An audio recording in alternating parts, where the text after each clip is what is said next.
আসসালামু আলাইকুম প্রিয় দর্শক, স্বাগত জানাই টুনটুনি রান্নাঘরে। আজ আমি আপনাদের গরুর মাংসের কালা ভুনার আসল রেসিপিটি দিব। এটা চট্টগ্রামের ঐতিহ্যবাহী একটি খাবার হলেও সারা দেশের ভোজন রসিকদের কাছে খুব প্রিয় একটি খাবার। আমি চেষ্টা করছি ভিডিওটি সেভাবে তৈরি করতে আপনারা যেন সেই ট্রেডিশনাল কালা ভুনার রেসিপিটি খুব সহজে তৈরি করতে পারেন। ধন্যবাদ জানাই আমার সাবস্ক্রাইবারদের, যারা সবসময় সাপোর্ট করছেন তাদের। যারা এখনও আমার চ্যানেলটি সাবস্ক্রাইব করেননি তারা প্লিজ নিচে লাল রঙের সাবস্ক্রাইব লেখা বাটনটিতে ক্লিক করে পাশের বেল আইকনটি হিট করুন। তাহলে প্রতি বুধবার রাত 9টায় মজার রেসিপিটি আপনি পাবেন সবার আগে।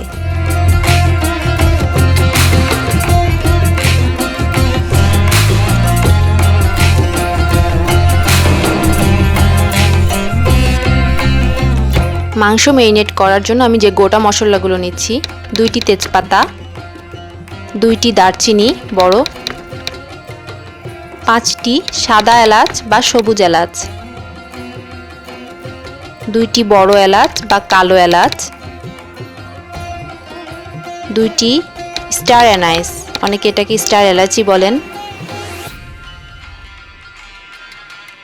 5টি লবঙ্গ,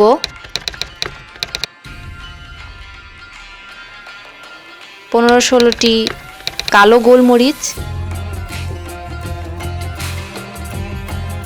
কাবাব চিনি নিয়ে নিচ্ছি 6-7টি,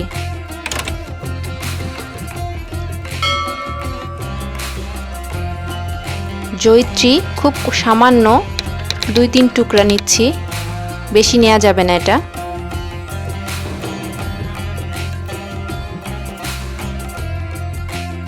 যে প্যানে আমি রান্না করব সেটাতে 1 কেজি গরু মাংস নিয়ে নিচ্ছি, মাঝারি টুকরা করে, বেশি বড় টুকরা করব না।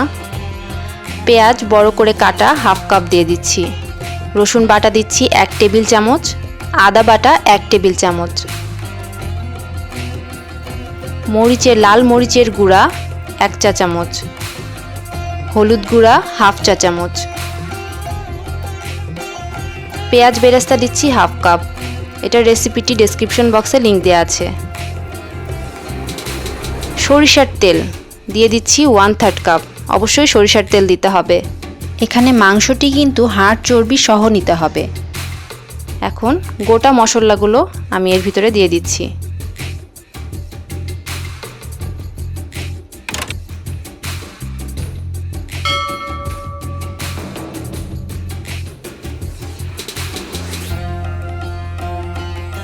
জয়িত্রীগুলো গুঁড়া গুঁড়া করে দিয়ে দিলাম। লবণ দিচ্ছি 1 টেবিল চামচ, স্বাদ মতো দিবেন আপনারা। এখন এটাকে মাখানোর পালা। খুব ভালোভাবে আমি 2 হাত দিয়ে এটাকে মাখবো, যেন প্রতিটা মাংস সুন্দরভাবে মশলাগুলো সমানভাবে লাগে। এজন্য আমি খুব সুন্দর করে 4-5 মিনিট এটাকে মাখিয়েছি। মাখানোটা কিন্তু খুব জরুরি একটা প্রসেস। আরও বিফের রেসিপি পেতে উপরে আই কার্ডে ক্লিক করুন। আমি এখানে মশলাগুলো 3 ধাপে দিয়েছি, আপনাদের বোঝার সুবিধার জন্য আমি মশলাগুলো আলাদাভাবে দেখিয়ে দিয়েছি।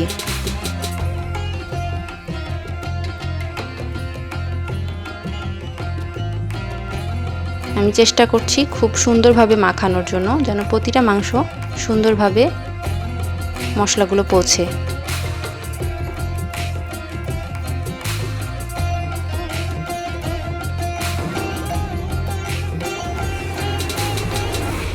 আমি ধনিয়াটা দিতে ভুলে গেছি, ধনিয়া গুঁড়ো দিয়ে দিলাম 1 চা চামচ। আপনারা আমার মতো কোনো মশলা আবার ভুলে যেন না। আবার মিশিয়ে নিচ্ছি।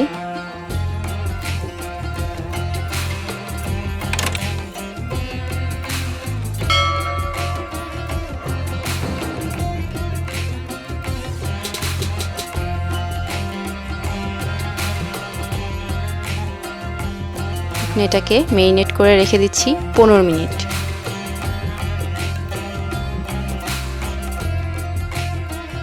15 মিনিট পরে এটাকে চুলায় বসিয়ে দিলাম মিডিয়াম আঁচে 5 মিনিটের জন্য। 5 মিনিট পরে আমি এটাকে একটু নেড়ে দিচ্ছি। এখনও এটাতে কোনো পানি ওঠেনি, কিন্তু এটা থেকে পানি বের হবে। মশলাগুলো যেন নিচে ধরে না যায় এজন্য একটু নেড়ে দিলাম।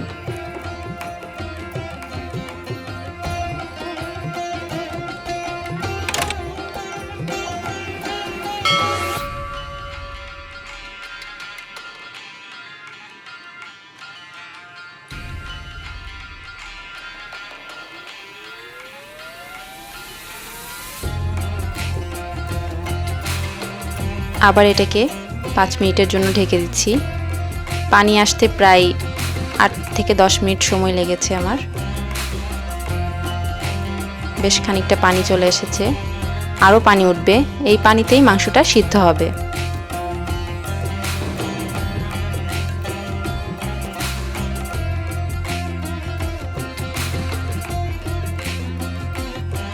আমি কিন্তু এক্সট্রা কোনো পানি দিচ্ছি না। এবার এটাকে 30 মিনিট রান্না করছি। এর মধ্যে আমি 2 বার এটাকে নেড়ে দিয়েছি। এখানে আমি যেই গুঁড়া মশলাগুলো ব্যবহার করব, গরম মশলা গুঁড়ো, দারচিনি এবং এলাচ গুঁড়ো করে নিয়েছি,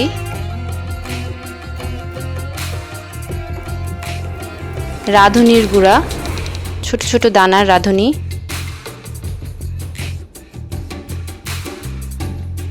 গুঁড়ো করে নিয়েছি কাঁচা, জয়ফল গুঁড়ো করে নিয়েছি,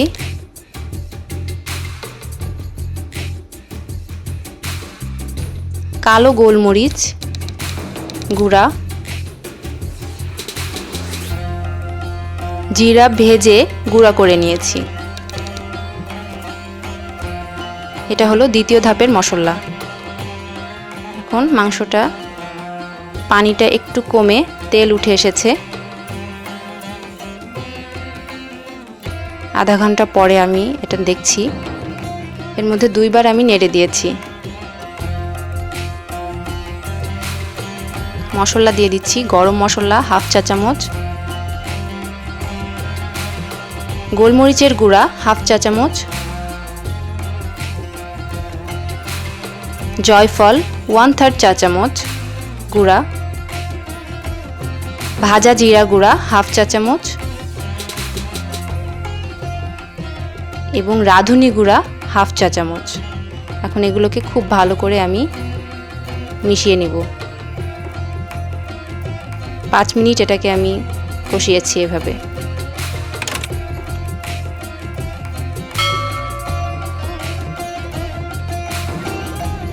আমি এখন এর মধ্যে 1/3 কাপ গরম পানি দিয়েছি। গরম পানিটা না দিলেও সিদ্ধ হতো, কিন্তু আমি চাইনি কোনো মশলা পুড়ে যাক, এজন্য সামান্য একটু পানি অ্যাড করলাম। কালা ভুনার কিন্তু কোনো মশলা পোড়া যাবে না, মাংসটা পোড়া লাগা যাবে না, পারফেক্ট হতে হবে। এবার এটাকে ঢেকে দিচ্ছি আরও 30 মিনিটের জন্য। আঁচটা কিন্তু লো থাকবে। বাগার দেওয়ার প্রসেসে চলে যাচ্ছি। পেঁয়াজ কুচি লাগবে, সরিষার তেল লাগবে, রসুন কুচি লাগবে, আরও লাগবে আদা কুচি এবং গোটা শুকনা মরিচ।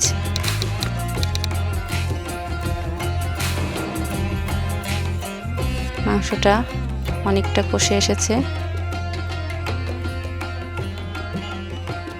মাংসটা সিদ্ধ হয়ে গেছে, কিন্তু আমি আরও নরম চাচ্ছি। কালা ভুনার মাংস সফট হবে।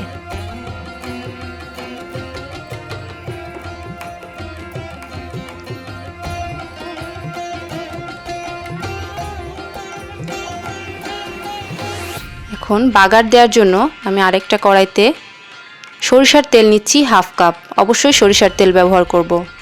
পেঁয়াজ কুচি নিচ্ছি হাফ কাপ। এটা একটু কালার চেঞ্জ হওয়া পর্যন্ত অপেক্ষা করব। একটু চেঞ্জ হয়ে এসেছে কালারটা।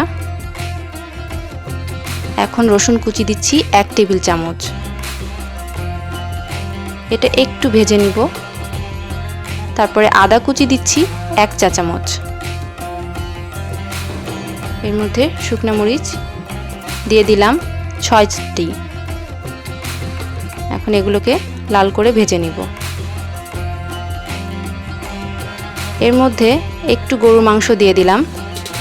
রান্না করা কালা ভুনাটা। এই প্রসেসটা দেখুন। এটাকে ঢেকে দিচ্ছি 1 মিনিটের জন্য।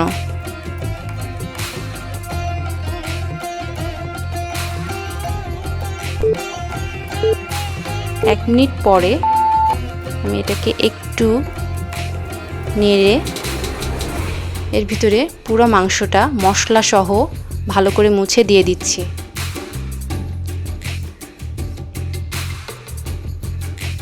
এই প্রসেসটা খুব জরুরি, এটাই কালা ভুনার ঘ্রাণটাকে খুব সুন্দরভাবে এনে দিবে।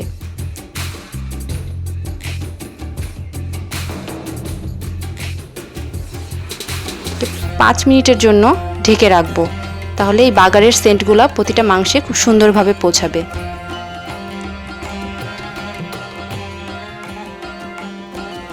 দেখুন আমার কিন্তু কোনো মশলা পুড়ে যায়নি। এখানে পেঁয়াজ ছোট ছোট কিউব করে কেটে রাখা পেঁয়াজ দিয়ে দিলাম। গরম মশলার গুঁড়ো দিচ্ছি 1/3 চা চামচ। রাঁধুনি গুঁড়া দিয়ে দিচ্ছি 1/3 চা চামচ। আমার মশলা দেয়া শেষ। এখন পেঁয়াজটা নরম হওয়া পর্যন্ত অপেক্ষা করব। আরও 10টা মিনিট আমি এটাকে কষিয়ে নিয়েছি। দেখুন কতটা নরম হয়েছে মাংসগুলো। কালা ভুনার বৈশিষ্ট্য এটা, মাংসগুলো নরম তুলতুলে হবে। পুরো রান্নাটা করতে আমার 2 ঘন্টা সময় লেগেছে। আনুমানিক এরকমই সময় লাগবে আপনাদেরও। আপনারা যদি বেশি মাংস নেন সেই ক্ষেত্রে মশলাগুলো পরিমাণ বাড়িয়ে দিবেন। ট্রেডিশনাল কালা ভুনা তৈরি।